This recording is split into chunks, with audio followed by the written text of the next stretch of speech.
अभिवादन स्वीकार कीजिए ब्रजेश मिश्रा का। और आप देखना शुरू कर चुके हैं द डिबेट। बहनों भाइयों, देश की लोकसभा में ज़बरदस्त जोर आजमाइश चल रही है और ये आजमाइश छोटी या कम मात्रा में नहीं बल्कि बहुत बड़ी तादाद में है और बहुत ही क्षमतावान तरीके से। अविश्वास प्रस्ताव को लेकर लोकसभा के भीतर एनडीए और इंडिया का ज़बरदस्त कांटे की टक्कर चल रही है। एक वक्ता इधर से, एक वक्ता इधर से। लेकिन तकरीबन 2 घंटे की स्पीच के बाद, गृह मंत्री की स्पीच के बाद, भारतीय जनता पार्टी की तरफ से आत्मविश्वास और तेजी से लौटा है।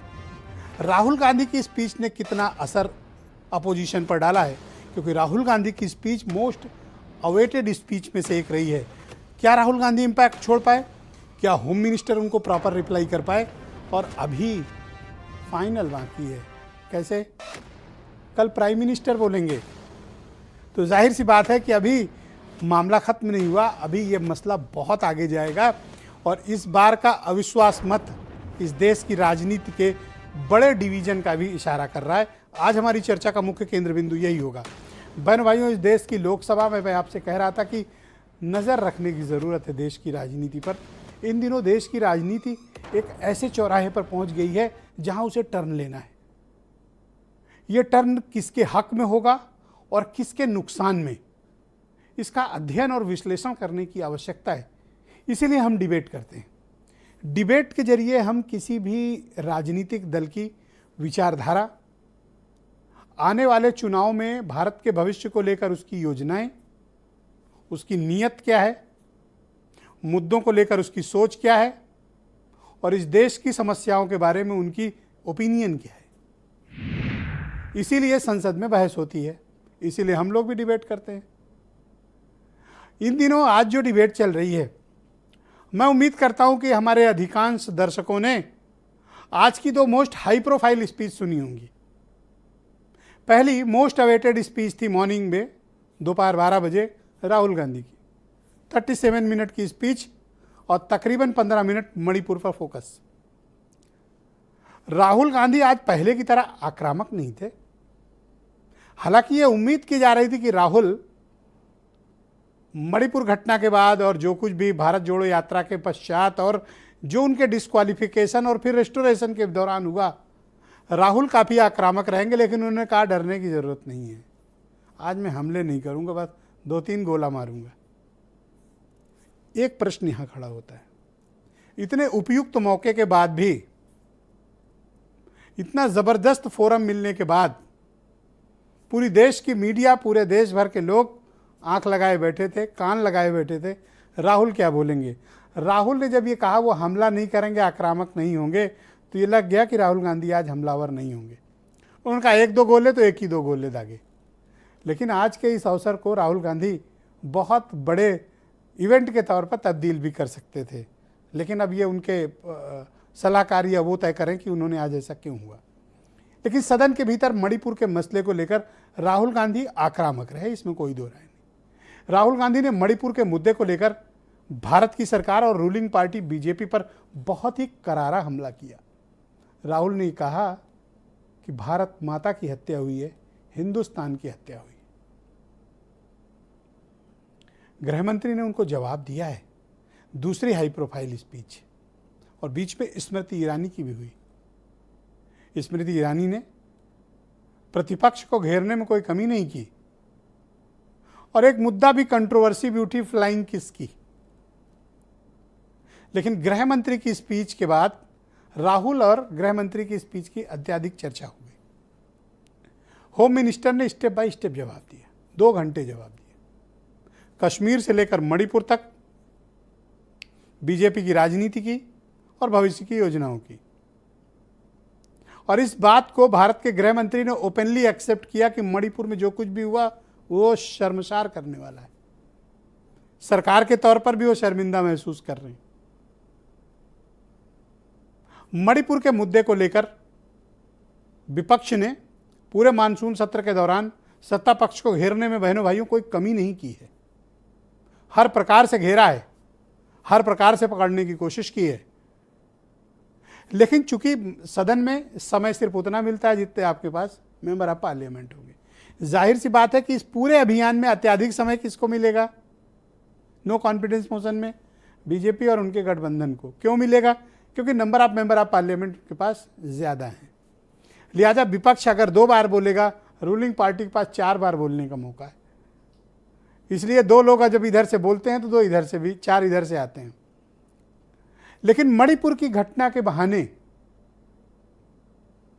भारतीय जनता पार्टी द्वारा शासित केंद्र सरकार का पूरा पैथोलॉजिकल टेस्ट हो गया। जब भी नो कॉन्फिडेंस मोशन आता है बहनों भाइयों, और उस पर 25-30 घंटे सब दिन मिलाकर अगर चर्चा हो जाती है, तो 5 साल या 4 साल जितना भी पीरियड बीता है, सरकार का पूरा एक एक टेस्ट होता है। सरकार की योजनाओं को लेकर, सरकार के तौर तरीकों को लेकर, सरकार की राजनीति को लेकर ओपन फोरम होता है।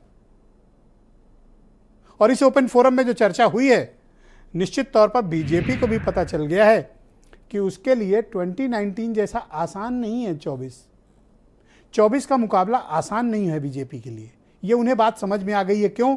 क्योंकि इस बार संपूर्ण अपोजिशन एक है, यूनाइटेड। और उन्होंने वो ताकत दिल्ली सेवा अधिनियम बिल के दौरान भी दिखाई राज्यसभा में, और इन दिनों लोकसभा में भी आप उनकी तारतम्यता देख रहे हैं। विपक्ष की एकता भारतीय जनता पार्टी के लिए बहुत बड़ी चुनौती है। बीजेपी इसको आज स्वीकारती है, नहीं स्वीकारती है, एक अलग विषय है। पर आजकल मुद्दों के आधार पर बीजेपी को अपोजिशन घेरने में कामयाब हो जाता है। राहुल गांधी उनके लीडर हैं, इंडिया अलायंस है, और खास बात यह है कि सब पीड़ित पार्टियां हैं। कहीं ईडी गई हुई है, किसी के यहाँ सीबीआई लगी है, किसी के साथ इनकम टैक्स चिपका हुआ है, और किसी का बीजेपी के साथ बहुत जबरदस्त मतभेद है। ये सब इकट्ठा हो गए, लेकिन इसमें 3-4 न्यूट्रल प्लेयर हैं जो वक्त पड़ने पर बीजेपी की मदद कर देते हैं। जैसे बीजू जनता दल, इन्होंने दिल्ली सेवा अधिनियम में बिल में साथ दिया बीजेपी का। जगन मोहन रेड्डी की पार्टी है YSRCP, आंध्र प्रदेश में उनकी गवर्नमेंट है, उन्होंने दिल्ली सेवा अधिनियम पर बीजेपी का साथ दिया। TRS वैसे अपोजिशन के पक्ष में वोट देती है, लेकिन उनके साथ खड़ी नहीं है। इन आंतरिक मतभेदों के बावजूद विपक्ष के एक बहुत बड़े हिस्से को अपने साथ लाने में कांग्रेस कामयाब हो गई है। ये लोग किसके लिए लड़ रहे हैं? बीजेपी को अपदस्थ करने के लिए और कांग्रेस को सत्ता में लाने के लिए। इनमें मतभेद हैं, इनमें अंतर्विरोध भी बहुत बड़ा है, लेकिन ये एक लार्जर काज के लिए इकट्ठे हैं। लार्जर काज इनका क्या है? बीजेपी को दिल्ली की गद्दी से हटाना। अब बीजेपी को 2 राज्य हैं जहां से सबसे बड़ी ताकत मिलती है, उत्तर प्रदेश जहां हम लोग हैं, गुजरात।